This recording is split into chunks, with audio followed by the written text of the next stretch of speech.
لا تقتلوا أسود بلادكم فتأكلكم كلاب أعدائكم، فستذكرون ما أقول لكم وأفوض أمري إلى الله، إن الله بصير بالعباد. شكرا. يستبشرون بنعمة من الله وفضل، وأن الله لا يضيع أجر المؤمنين الذين استجابوا لله والرسول من بعد ما أصابهم القرح. للذين أحسنوا منهم واتقوا أجر عظيم. الذين قال لهم الناس إن الناس قد جمعوا لكم فاخشوهم فزادهم إيمانا وقالوا حسبنا الله ونعم الوكيل. فانقلبوا بنعمة من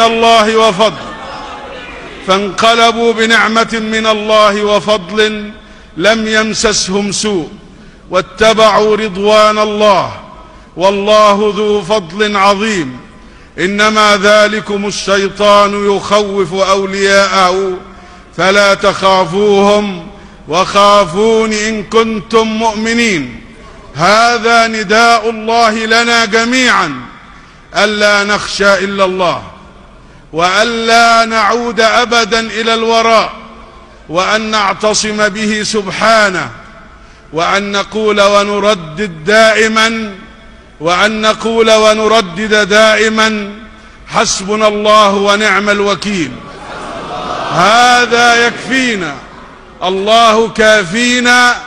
الله سبحانه وتعالى يحب إذا نظر إلى عباده أن يراهم له داعين وبسنته مستمسكين وبدينه وحبله المتين معتصمين.